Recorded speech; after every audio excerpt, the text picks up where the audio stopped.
unfortunately, we had some tech issues. There are some security issues. So we are doing this as a Zoom video. We're doing some today. We're going to do some on Wednesday because Bryan has a lot going on right now. But I do want to introduce you to Bryan Stern. He is a veteran who worked with the Navy SEALs. He is also a Purple Heart recipient and the first person that I ever had a podcast episode with the International Spy Museum Spycast. And that's because Bryan founded Grable Rescue in 2021. That is a nonprofit organization that has gone to places like Afghanistan, Sudan, Russian occupied Ukraine. And I know, Bryan, you said that there have been about 800 rescues that you've done now at this point. So let's talk about the operation to extract the Venezuelan opposition leader, Maria Corina Machado. You called it Operation Golden Dynamite, a reference to the innovation of the founder of the Nobel Peace Prize who invented dynamite. This was a 3 day operation for her that involved land going from Caracas area to a fishing village, then sea going to the island of Curacao, air traveling by jet to Oslo to accept the Nobel Peace Prize. Bryan, how did you end up getting involved in this? Like, tell me about that moment and what your first thought was when this was asked of you. Yeah, we I got a call from a friend of mine, a CI buddy of mine, Friday night at around 2100. We were some teammates and I were coming back from Aruba where we were doing Venezuela stuff, and he's a Caribbean guy and a Latin America guy, so he knew I was doing stuff in Venezuela. I've been very loud that we were setting conditions for Venezuela and some social media stuff and press and everything. So he knew we had just kind of reconnected. So in between my flight from Aruba to Miami, or my flight from Aruba to Tampa, I stopped in Miami, and it was in that connection where I turned my phone on, I had a bunch of missed calls and texts and stuff. So I reach out to him, and he says, "Hey, look, I'm with this guy. I don't know him that well, but he seems like a good dude. He's got a project in Venezuela that I think may be up your alley." And he asked if he could share my number, and I was like, yeah, sure, let's see. I'm like, if it's real, it's real. If it's not, it's not. Let's see what it is. So I get on the phone with this guy pretty much right away in between my flights, and he at first doesn't disclose that it was Maria. He doesn't share that part. So I figured it out in about 2 minutes, though. So he was being very cagey and coy, and yeah, he's a good guy, but this is not what he does. So a couple of pointed questions got to the truth. He denied it, and then I said, "Look, if you want me to help you out, you got to be honest with me." Ugh, wow. Yeah. And he was like, "Well, I go, look, if you're gonna not be honest and not tell me what I'm doing, well, then I'm not gonna be able to help you." And Right. he's okay, okay, just don't tell anybody. I go, no kidding. And She's the most hunted woman in the Western Hemisphere.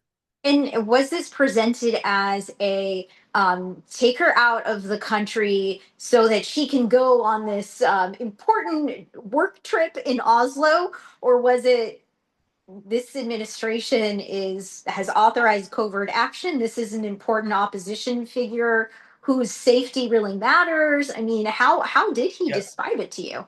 So to be clear, the administration, nor the intelligence community, nor anyone in the government at all in any way or any capacity was involved in this operation. When you see Mhm. that in media, it's just not true. Um, the road network of my team and on my board and who we know unofficially talked to friends of ours who are in the diplomatic corps, the intelligence community, the special operations community, the military, but this was not an agency run anything. In fact, we have reason to believe that they tried, and we know that we're not the first people to try, and we think Really? Wait, they tried. What did they do? How, why people have wouldn't been it trying. work? People, she's been in hiding for 7 months, so people have been trying to get her out a long time, and Mhm. people were trying to get her to the ceremony on time. So we know that there were other attempts. We know that those attempts didn't work because we succeed because we did it. So, Yeah, well, the proof is in the pudding. Yeah, there's no doubt about that. yeah. And of course, the US military has infinite resources, the intel community also. But are there things that you can do that they can't because of the legal ramifications? No, I wouldn't say because of legal ramifications. Espionage is illegal no matter where you do it. There's no, if there's a finding, there's a finding. But uh, we're able to, because we're not mired in bureaucracy and very often I want to be nice to my colleagues, but not everyone that works for the government are bright shining lights. And there's the mountain of no, and lawyers drive operations today, which is pretty stupid if you ask me. Um, uh, uh, um, we don't have any of those problems, so we don't have any competing interests. I'm not a lieutenant colonel trying to become a colonel. I'm not a GS-13 trying to become a GS-14. I'm not a chief of station that has 100 other things going on. I'm not an ambassador that has 200 things going on. We're able to focus and work real fast, and there's no chain of command with us. There's Yeah, no, there's no, we're able to do what we need to do, how we need to do it, where we need to do it, when we need to do it. Our only limitation is funding usually. Uh, right. as you said, this is our 800th mission, separate and distinct from Maria's profile. If you set that aside, which was the biggest problem, if you set that all aside and all the counterintelligence issues that come with that, from the just execution perspective, this is not the hardest thing we've ever done. This is actually pretty straightforward. Uh, Huh. we've done We've done boats. We've done like no one was, we were being pursued a little bit, but we've done this with hypersonic missile shooting at us. I've done this in So, the Russian war zone. So, the CI threat was extreme, but that's because of her profile as a target. Um, and if she was a random person, we could have done this in the same day. As it is, we did it. We got notified Friday night, we were mission complete Wednesday morning, really Tuesday night, yeah. you So know. let's break some of it down. I know that when I interviewed you for Spycast, I asked you, how stressful is the job on a scale of 1 to 10, and you're like 105. And I get it. War zones, natural disasters. When you say that you were being pursued in this instance, what do you mean? And then with the biggest challenge being the fact that she is so recognizable and is one of the most viable threats to the Maduro regime. How did you get around that? From the Maduro regime perspective, she's Osama bin Laden. What Osama bin Laden was to us, she is to Maduro. So he has an extremely large and robust and sophisticated and very effective intelligence service. The Cubans, the DGI, are right there next to him, along with the Russian FSB and GRU as well, plus the Iranians, plus Hezbollah, plus the cartels. And everyone knows her face. Her face is on school buses, on billboards. There was a protest not that long ago with 150,000 people in it, and every single person was carrying a picture of her, of Maria, right? So she is, she's like Hillary Clinton. You may like Hillary, you may not like Hillary, but everyone knows what Hillary Clinton looks like. Everyone, Yeah. right? So that was the biggest issue, and they have considerable resources to hunt her. So she's been in hiding for 7 months, 8 months. She's being actively pursued, and everyone knew that this week she was going to be on the move, or wanted to be at least. So there was a lot of speculation that she had already gotten out. Diosdado Cabello, the head of the intelligence service of Venezuela, the national, like he's like the national security advisor. He was very loud and said, "Yeah, we know where she is. She's already in Europe. She's not in Venezuela." And then after we do the mission, he got on TV and says, "Yes, we helped get her out," because he's deeply embarrassed that Yeah. uh, you know. So let's talk a little bit about the preparation that goes into this. I mean, you and I have talked about how you have previously built human infrastructure as well as physical infrastructure. a network of places that you can take a person to, as well as people who either wittingly or unwittingly get used in a mission to extract somebody. So, Sure. can you explain some of the groundwork that was laid here? And then Yeah. let's also talk about how do you disguise someone who is a Hillary Clinton, or you had mentioned Bin Laden in the fact that she poses this big threat to the Maduro regime. How do you even disguise a person like that? So the two pronged question. Yeah, so as far as prep goes, if she was a regular, if she, we've been setting up things in Venezuela for quite some time with the escalation. We've been saying, President Trump as 45 had a real passion for Venezuela as the 45th president. So when he became the 47th president, we kind of expected something will happen in Venezuela, right? Kind of like when George Bush got elected, when President Bush got elected, even before 9/11, we all knew we were going to war in Iraq because we know. Um, uh, uh, so we've been doing things in Venezuela for a very, very, very long time. As the escalation has escalated, we've been doing more things and building more infrastructure, more network, more stuff, recruiting more assets, those kinds of things. In terms of in terms of building that human infrastructure and figuring out who your assets are, I mean, who's on the ground figuring that out, and what kind of people are instrumental to this? I know you can't give me Yeah, specifics to a T because you don't want to endanger other operations here, but just can you give us a sense? yeah. So most of our assets on the ground are gray. They're not quite bad guys, but they're not quite good guys. And the reality is, in this game, you can't trust anybody. That's why if you take it's a big misnomer. Everyone thinks that doing this sort of work is a complicated logistics problem, which it's not. In some ways, it is. Some people think it's a special operations thing, which it's not. There are no hand grenades and night vision and sniper rifles and all that. It's not that at all. Really, this is a counterintelligence problem. It's developing trust in low trust environments where people are bad and they're bad, and somehow you need to get them to perform tasks and them not know why. And how do you get them to do that? That's not collecting intelligence. That's manipulation and deception, which is Mhm. much more on the counterintelligence side than the human intelligence side. Of course, in human, we spot, assess, develop, recruit, and develop mice and leverage and all those things. But human is very interrogative. CI is much more threat based. So these projects work much better if you take a counterintelligence approach, and even offensive counterintelligence approach. It just lends itself to that because, and again, in this case, that Mhm. infrastructure, we have people, let's say, that have access to boats or they have boats. Those people are largely dirtbags. These aren't good people. We will throw them a couple of bucks or we'll leverage them however we leverage them, but these are not God-fearing good guys. These are dirtbag bad guys who will push the edges of ethics, morality, and whatever for a buck, so that I can rescue Americans, right? So you described how you didn't know at first who you were supposed to be rescuing. These people don't know that they're having Machado come into the boat.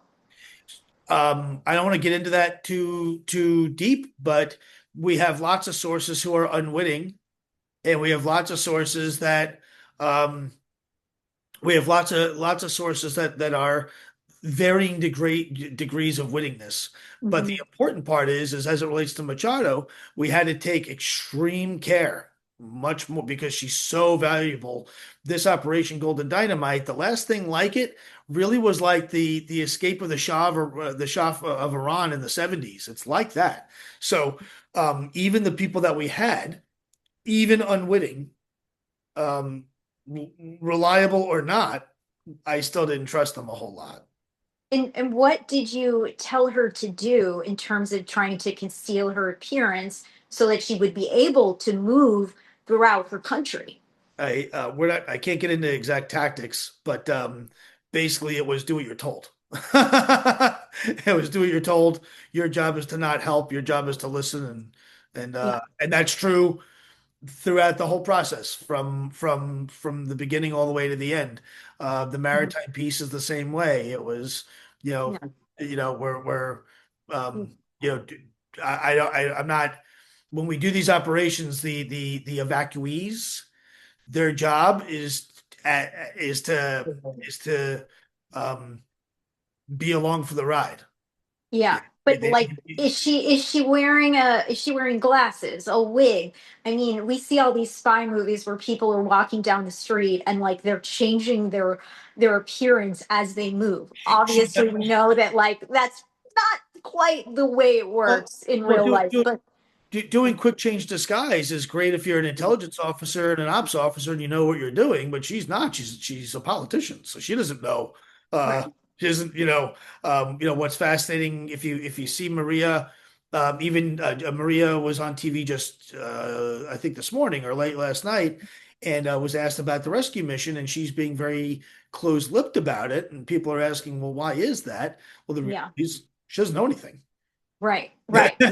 That's She- so so she's the passenger, not the driver. She doesn't know. yeah.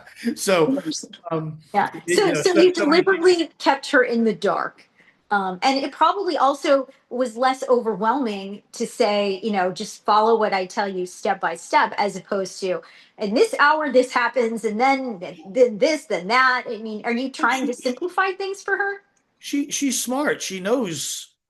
She's not Maria's lovely. She was absolutely wonderful. Of all we've rescued 8,400 people, Grable Rescue, my team and I. And I'll tell you, out of 8,400 people, she's in like the top 1% of pleasant ones that we've worked with. She was remarkable. It was a miserable, cold, wet, long, physically physically exhausting, mentally exhausting. We were in 10-foot seas in a 30-foot boat. We got the crap kicked out of us, and she didn't complain once. Huh. I had a seasoned with me I had a very seasoned case officer, very who has gosh, I don't know, maybe 9, 10 years of combat time as a case officer. Mhm. One of my best friends. He's a great case officer, great operator, combat veteran in the military, turned case officer in the agency. Been around 100 years. He's extremely seasoned, and he threw up for 9 hours and was more or less combat ineffective. Wow. Maria, who's Mhm. a politician with no training whatsoever, she just sat along for the ride. Wow. Be about the So, long. So just to put it in perspective, my team are not shrinking violets. We're pretty salty guys with a lot of experience, and I can tell you right now, just from a physical perspective, it sucked. We were cold and wet for 16 hours, getting beat up for 16 hours, and Maria didn't complain to peep. That said, that speaks to her character and toughness. But that mhm. said, just in case we got caught, I didn't want her to know too much anyway. Yeah. And I mean, tell me about the things that went wrong here, because you had thought that you would meet her at a certain spot on the water. She didn't show up. What was going wrong, and how did you account for that? Yeah, so we plan for these contingencies. Media's been covering this whole like, oh my God, there was this big, whatever. There was no panic. We planned for this sort of stuff. We planned for we're working in a comms denied environment in a contested area. Venezuela is not Somalia or Mali or these other dump countries where a lot of special operations and these kinds of things happen. Venezuela has radar. They've got They've got drones. They've got F-16s. We were flight time, our first rally point, flight time in one of their F-16s to the rally point was about 7 minutes by air. So this is a real country with real capability, spending millions and millions and millions and millions and millions of dollars for a long time trying to find her. They spared no expense. So, And we know that Maduro is feeling pretty uncomfortable right now. President Trump has announced that he's authorized covert action. An oil tanker is seized. I mean, Yeah. things are stepping up, and Yeah. And getting everyone knew that Maria was going to be moving this week. If she was in Venezuela, these couple of days are the critical days. So the intelligence services were totally switched on. Every port was covered, lots more checkpoints, lots more. The airport was saturated, all the little airfields were saturated, all every port of entry was saturated. They were really, really, really, I don't want to call it a manhunt, but because it went on for so long, but it was. I mean, they have they again they got Venezuela is not a poor country at all. At all. This is not a dumpy third world crummy country where they don't know what plumbing is. This is a real place with real capability from a technical perspective, from an air perspective, a sea perspective. Other attempts to do similar kinds of operations have resulted in lots of people getting killed and arrested. Um, Yeah. you know, And so if you're describing how essentially sophisticated their surveillance and detection can be if they want to put the resources into it, as compared to a country like Somalia, then did that mean that you decided, let's simplify our covert communications so yep. that there's less of a trail here? Or what did that look Yep. like in terms of? Yeah, we do this as a matter of course. We do this against peer threats all the time. Whether we're fighting, we do this against the Russians all the time when we've done our famous, sensational jailbreak operations and those things. Is is we take a page, we learn Mhm. from the bad guys. We have a disease in special operations in the intelligence community to do our own lessons learned. So we learn what we did wrong and make new tools to fix what we did wrong. We really suffer with learning from our enemy. We really do. And people in flip-flops who are illiterate, who, go to the bathroom in the street, beat us after 20 years of war. Last time I checked, the Taliban are still in charge. When I first went to Afghanistan, the Taliban were in charge. When I left it, my last time, they were still in charge.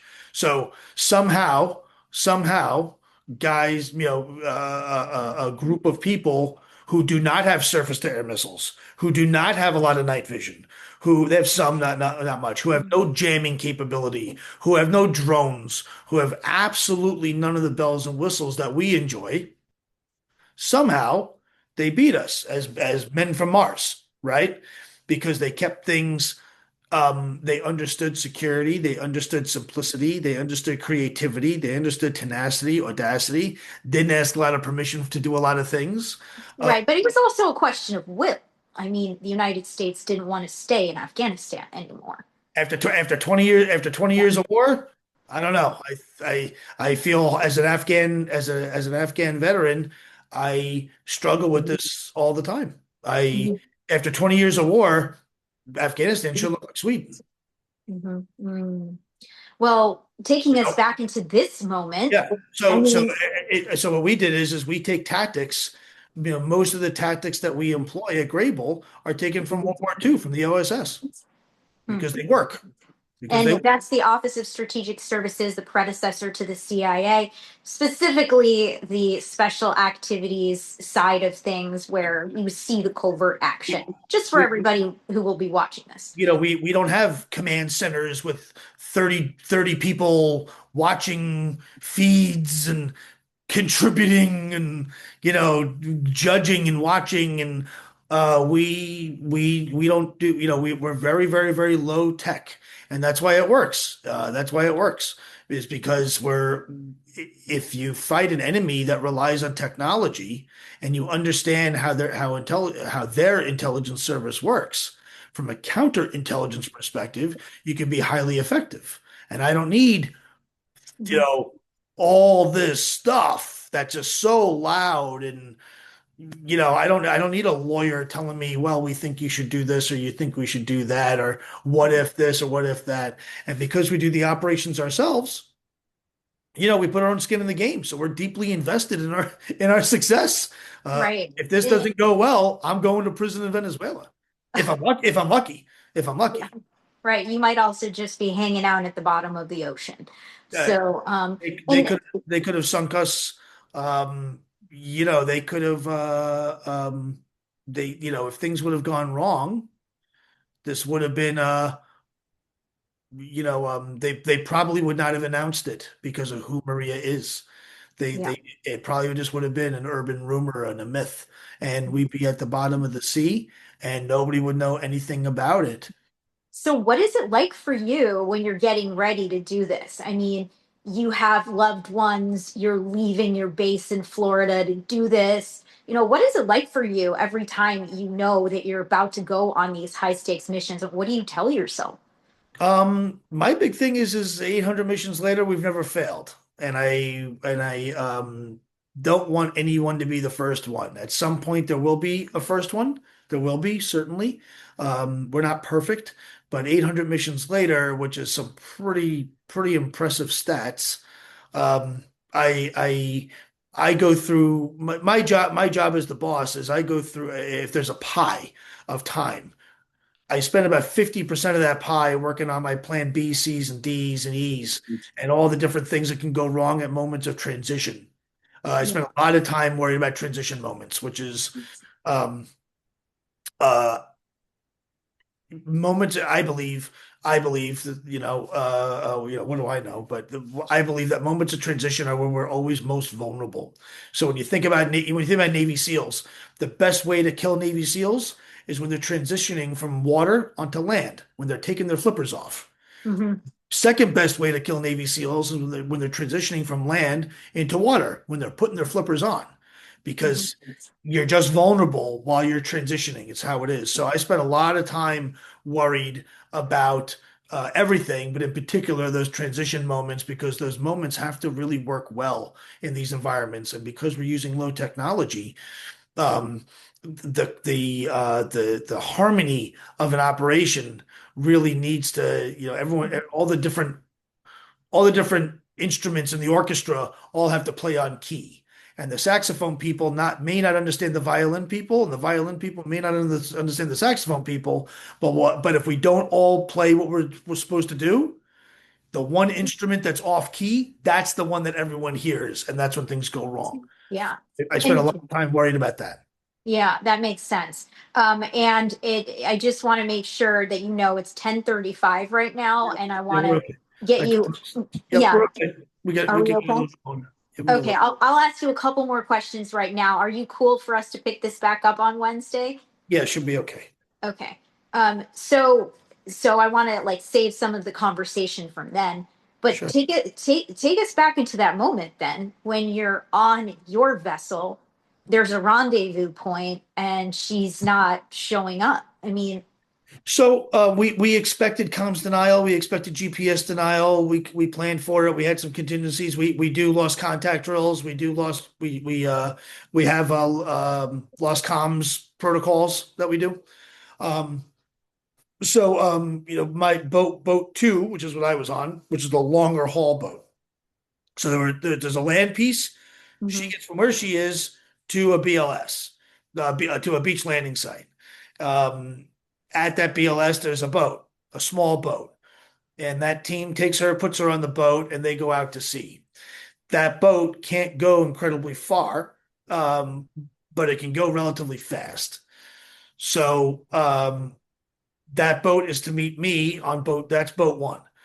That boat is to meet me on boat two at a specific place at a specific time in the ocean, right off the coast of Venezuela. mhm. Uh, So, mhm, boat one embarks. Boat two embarked first.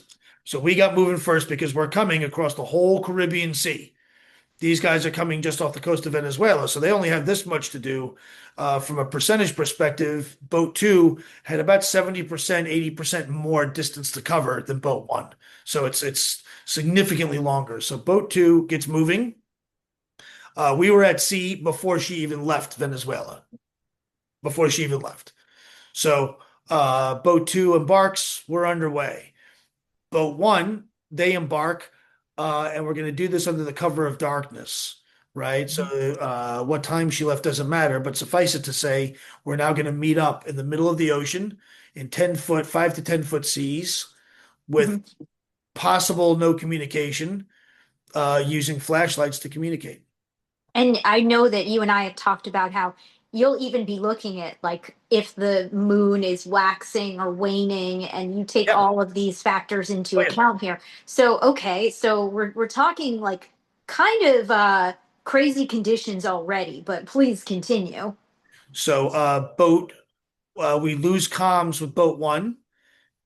We lose comms with boat one, and boat one and boat two by design.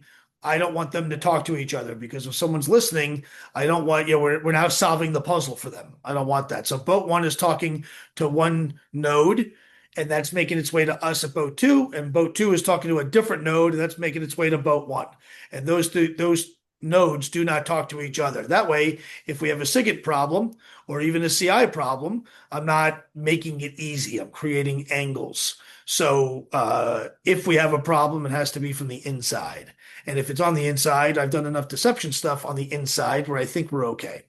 Mhm. So and then boat two's comms, my comms, we lose our comms. So then boat one is good, and then I'm not good. And there's this constant um but this is normal. This is what happens. We deal with this all the time. So it's uncomfortable and it sucks. But as long as we're meeting our windows, we're doing okay. We're doing okay. As long as we're tracking along and we look right and we sound right and we're doing the right things, we should be okay. Uh, Boat one has a struggle with navigation. One of the GPSs fails. Their backup is not working well. We don't know if that was due to GPS jamming, spoofing, or just straight up everything got soaking wet. These seas were incredibly rough. Which worked to our advantage, tactically speaking. But the maritime domain is the scariest place that we work, right? Yeah. You know, Yeah. on the land, I can deal with things, right? If I'm in a car and I lose a tire, I can steal a new car. If I'm on water and things Yeah. go bad, I'm swimming to Venezuela, hopefully not getting eaten by sharks, right? And then you get to Venezuela and it's not going to get much better. But Correct. the other aspect at play here is what's happening in the air. We've seen this administration striking alleged drug boats now for several months. I mean, how concerned were you that you might be mistaken as a Yeah. drug boat? And just that's it right there. So this is where this cost benefit analysis has to really come into play. Because of the rough seas, we were largely alone. There wasn't anything out there but us because nobody would be dumb enough to be in those kinds of waters. However, we're also the only thing out there. So we're very, very, very easy to see if someone is looking. And if someone is looking, what they're going to see is two boats off the coast of Venezuela linking up, bebopping along like this, and the bows are going like this, exchanging people and packages because Maria had a suitcase. Packages. We know how troublesome that is. Okay? This Mhm. can be very bad. And by the way, we're all dark. We're not emanating anything. We're not squawking anything. We look like we're trying to not be seen. So we're in waters that nobody would want to be in, off the coast of a threat country that nobody wants to go to, doing maritime operations that are generally speaking targeted. So the risk of a blue on blue is very real. Is very real. And So how we do dealt with that you also. And we dealt with that also. We coordinated unofficially. It's important to understand nothing we do is classified. So I'm allowed to transmit up. I can say anything, everything. I don't need an SSO to approve sharing anything, frankly. We're not government. I'm not a classification authority, and I don't work, and this was privately funded. correct by a couple of donors. So, um, normally in government, if I'm CIA and you're SOCOM, I need to get permission to share with you restricted handling information. I can't just willy-nilly share stuff with you. I don't have that problem. So I'm able to share some data with the our State Department colleagues, with our interagency colleagues, with our intelligence community colleagues, and with our military colleagues to say, hey, be advised, at this lat long, at approximately this time, this boat, which is my boat, will be conducting an operation. Um, Number one, if you see, number one, don't kill us because it's me. Number two, if you see something coming off the coast of Venezuela, it would be super cool if you let us know. Yeah. And they agreed to that. More or less, more or less. So it was kind of like, oh, interesting. Now, and in fairness, because of the restricted handling nature, the RH nature of this, of Golden Dynamite, I was skeptical about sharing things even with the government because they have more leaks than the Iraqi Navy. So um, most people thought I was extracting an American from Venezuela Hmm. because we've done that only 799 times. So we didn't say that. We weren't deceptive, but we certainly were not transparent either. And Yeah. that's not a negative reflection on our friends and our associates. It's just standard security protocols, and that's why it's called restricted handling. That's why we have compartmentalization, is because things get out, people talk, Mhm. people think it's cool. People want to help. We get that a lot where people are really excited to help because it's cool and they share things with someone that they shouldn't and Right. ops get blown. So, um, because of the nature of who Maria is and the excitement that I knew would come from it, and the scale of this operation and the impact of this operation and the Mhm. Trump stuff and Nobel stuff and all the things and Maduro and the cartels and bombings and drug boats and all the things. I elected to not be as transparent as I could, unless it was to a few people who I knew were trusted agents or who I had to talk to out of necessity. In keeping that group really small for the reasons that you're describing right now, it also meant that there could be more opportunity for things to get lost in translation or in that game of telephone of, hey, don't shoot down that boat right there. Um, Which is why we keep it really simple. It's date, it's time, location. This yeah. is what we're doing, and my ask. And are you updating them along the way so that In they some cases, understand? in Hmm. some cases, in Hmm. some cases. Yeah. So, Okay. so it's Yeah. but it's informal, and my our responses are usually like a thumbs up emoji. So what we don't get is, be advised we're sending this to this to this to this to whatever. And frankly, number one, as a private sector outfit, it's not my business what the military or the intelligence community are going to do. Not my business. They can help or not help at their discretion. I don't work for them. They don't work for me. So they can do what they need to do. And number two, even if they do keep me informed, I'm a recipient. There's not a, if they told me, hey, we're going to put a drone overhead to keep an eye on you, it just gives me a little bit of comfort, I guess. But I'm already like Yeah. actual impact on my mission is zero. Yeah. That so there's no functional operational or there's no functional or operational benefit to sharing with us what they're going to do anyway. So Hmm. um, Yeah. we didn't receive a whole lot in response, but that was expected. That was expected. Hmm. So a lot of people are like, well, how come they didn't call you back? Well, they shouldn't call me back. If I were the Navy, I wouldn't let me know what I was doing either. And you're also alluding to the fact that the communications is coded with these like emoticons, the thumbs up, the so in and that's another way of guarding against Yep, potential yep. Intercept. infiltration. Yeah, intercept. Exactly.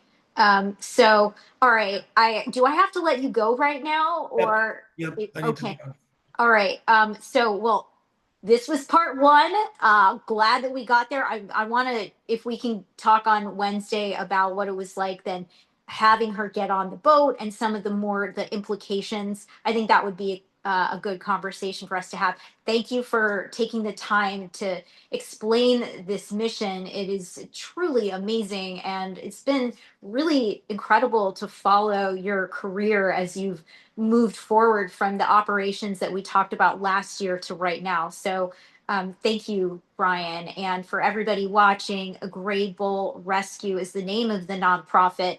There are so many unbelievable operations that Brian has conducted to rescue not just Americans, but somebody to keep watching out for. And Brian, I know you got a busy day, so good luck with it. Thanks so much, Sasha. Appreciate it. I'll see you Wednesday. See you Wednesday. Bye-bye.